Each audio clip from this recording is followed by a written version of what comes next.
The concept of a world to come is a powerful theological concept and very controversial between the movements.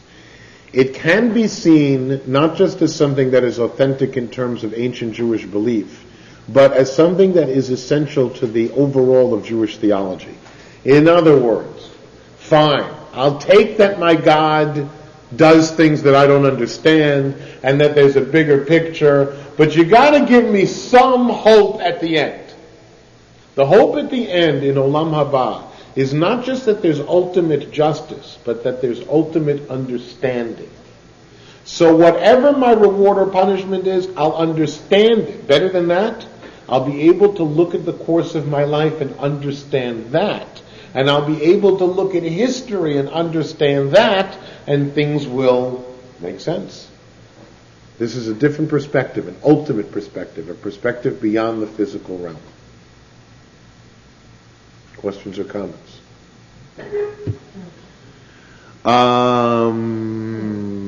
Baruch Chai La'ad V'Kayam Lanetzach. Blessed is he, literally it says, who lives forever and endures to eternity. Also a basic Maimonidean principle of faith of the eternal nature of God. That God has always existed and will always exist, and God is an ultimate power or authority. There are two religious concepts that Baruch She'amar may have been addressing, depending on the time of its authorship. It was addressing the Christian concept of Satan in the 11th century. 2,400 years ago, it was addressing Zoroastrianism. And the Christian concept of Satan and Jesus is a Zoroastrian convention. There existed in these religions the idea of two forces in the universe, as all Eastern religion conceives of there being two forces. But the two forces are not given a moral value in the Chinese concept. They are merely day and night. Day isn't better than night because it's light and you can see it. It's just day and it has its nature. Night has its nature. Fire has its nature. Water has its nature. One isn't good, one isn't bad, they just have their nature. In the Zoroastrian and the Persian concept, the two forces of nature are given values, and there is the Lord of light in goodness and the Lord of darkness and evil. It is the responsibility of a good Zoroastrian to support Ahura Mazda, the Lord of light and goodness in all things, and to try and defeat the Lord of darkness. The world exists based on a balance, but can only be redeemed through the triumph of goodness. This was expressed in an interesting derivation. The wonderful part of Christianity is this ability at synthesis, where they could take mistletoe, that was a pagan fertility symbol, and make it something to kiss under. That they could take the celebration a few days after the winter solstice and make this into Jesus' birthday. They could adapt and they could meld things together. They took the ancient Greek concept of a girl who gave birth out of wedlock as having been seduced by Zeus to making a son of God, and then they took the Zoroastrian concept of the conflict between good and evil personified in their deities, and they create a conflict between Jesus and Satan. There's another Saturday Night Live routine coming to me now, but we don't have to go there. If you knew the Satan one, it was very funny. Could it be Satan? So Jesus and Satan duel it out. They fight it out. The concept of God having an adversary in Satan, in Satan, in Shaitan, is not Jewish. We don't have God dueling with anybody. God is always supreme. When Satan is the adversary, he's the adversary the way a district attorney is. He's the prosecutor in the case. He's the guy that tries to foul up the humans, but ultimately everything is under God's control, and Satan does not independently wreak any havoc. Satan lures, Satan tempts, Satan tests, all at God's direction and behest. Questions or comments on this? Page 12.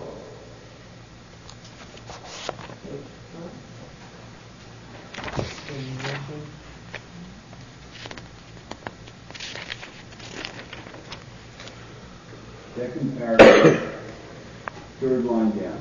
It starts Yehi Ratzon. Mm-hmm. And you see the third line down? Umisatan mashchit. Yeah, I always wonder about that. Doesn't that sound like an adversary?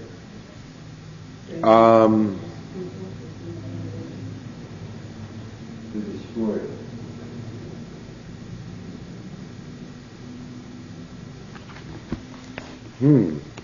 How does he translate this?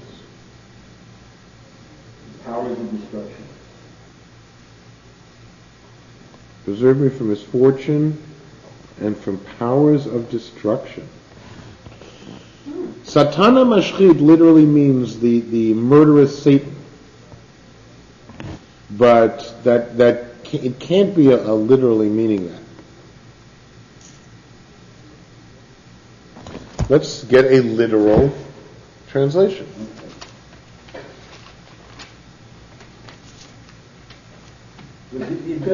It always, whenever I read it, it seems to be not very Jewish, but very interesting.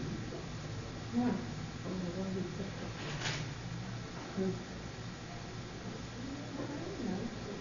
Wow. A destructive spiritual impediment. Now, if somebody could translate the English for me.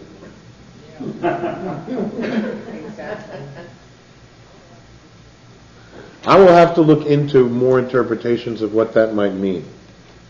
Destructive spiritual impediment sounds interesting, but I can't put my finger on what exactly that might mean. Could Yes? it mean like our evil inclination? Well, then why not say Yetzer Hara? Yeah, could it mean that, or godly soul, or animal soul, specifically speak of? It could, but I don't know. It's an unusual way of referring to it. Yes?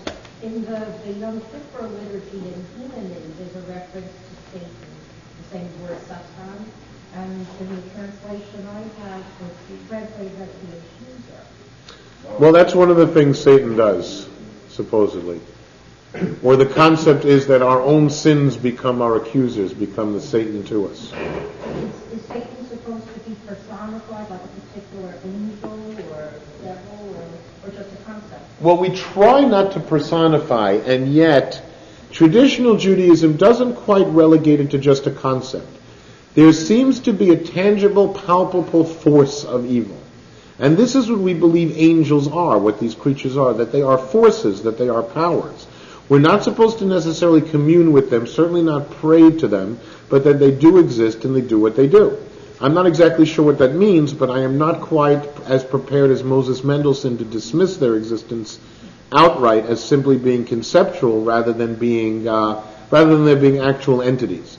I point to, not for anything to do with angels, but just about ancient concepts that we're too ready to dismiss because we don't have a lock on what they're talking about. The concept in the Talmud, in Kiddushin, of Mizikin, that these are translated, were always translated as being demons. The description in the Talmud of these demons is as follows. Now you should know that great enlighteners felt that we have to just dismiss this altogether because this is just primitive and we have to get past this in the 19th and even in the 20th century. This is a description in Kiddushin of these so-called demons. They cause a scholar's coat to wear out because a scholar does no work. His clothing should never wear out. But it does because of the demons. They congregate on the surface of stagnant water, and you have to brush them away lest they enter with the water and cause sickness. They are hideous to look upon if you could see them, but you can't, and they would drive you insane with their ugliness, but you can't see them. 10,000 of them can gather together on the tip of a pinky nail. They're microbes. And they were translated as demons. They were revealing not a metaphysical, but a very physical reality. We were all too ready just about a century or two ago to dismiss these things as being ridiculously primitive, and that Judaism has outgrown these outdated notions. So I'm not ready to give up on angels or Satan either just yet. I think that Judaism has them in a very appropriate place, and I do believe that there might be something to their being entities, and I think if I did dismiss them, then 100 or 200 years from now someone could laugh at me, haha.